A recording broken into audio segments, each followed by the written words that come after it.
Okay, so we're going to be installing a subfloor, a floor, and some insulation in our Transit custom camper van. Woo, whoosh noise, here we go. We ordered the floor from Custom Shop Designs. It was like 150 quid or something. It's pre-cut and in 2 pieces, so you don't have to do any fancy jigsawing or measuring.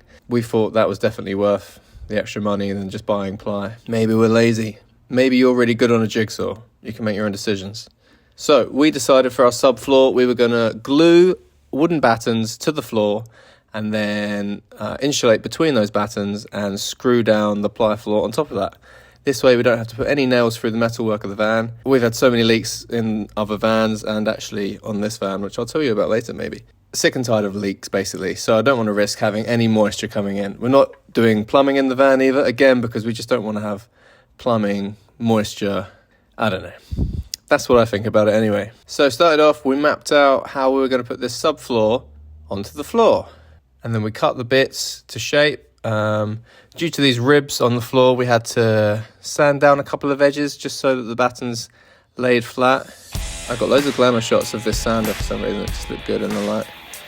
Then once it was all cut, it was as simple as putting some CT1 sealant down in little zigzag lines and then compressing the wooden batten down onto the glue so that it adheres to the metal base of the van. We did that until they were all in place. What more can I tell you? And then we essentially have our subfloor. Obviously we needed to insulate the gaps in between these battens in the subfloor because we wouldn't be able to do so once we'd put the ply flooring down. So we're going to sidetrack now slightly to insulation. We got this stuff. It was a bit of a pain to work with because the yellow stuff on the back did not come off in one sheet. It was like a bad wallpaper removal job. Insulation wise, I don't know, we haven't really tested it yet, but it's not bad, it's doing something. So we cut this insulation to fit in between the battens, weighed it down with whatever odds and sods we had, just to try and beat the curl. Yeah, at this point we were just doing the floor as a warm-up, I guess, for the walls. The walls will come later. We filled little gaps with little offcuts, try not to waste any, and try and be as warm or cool as possible, obviously.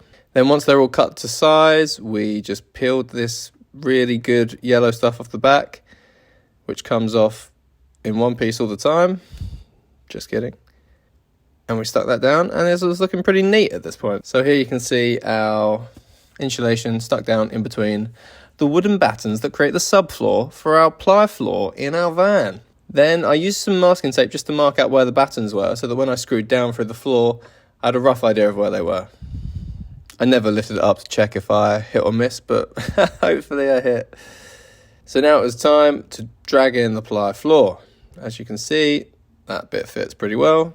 I also traced lines across the top. I'm not really sure how I measured that looking at this footage. I don't know what the maths was there, but just another guideline so that I could find the battens when I screw in. And here we go. Little pilot hole. Of course, always do a pilot hole. Unless you don't need to, but you know. And started screwing that plywood floor down into the battens. Battens? Battenberg? It felt like there was no real support at the back of the ply floor, so we just used a couple of offcuts from our battens to support it, as we'd probably be sitting on the tailgate at some point, put loads of weight on that, and I feel like it would have splintered. So we thought we'd support that. I don't know how we're going to tidy that up. We'll think about that later. Once this plywood floor is screwed down, I found that the 2 bits of ply didn't quite line up.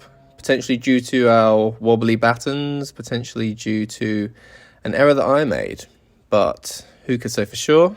So I fixed that. I just unscrewed a couple of bits and put in a little bridge just to raise that up. Probably didn't get it laser perfect, but I got it happy enough for me. I mean, we're going to vinyl over this at some point. So once that was all leveled out, that was the ply floor in. So here you can see we've got our subfloor with insulation, with the plywood top floor securely screwed into the battens without penetrating the van's floor. Good job. That looked like it went quite smoothly actually. So then we came back the next morning and it was time to start insulating the walls. Very similar really.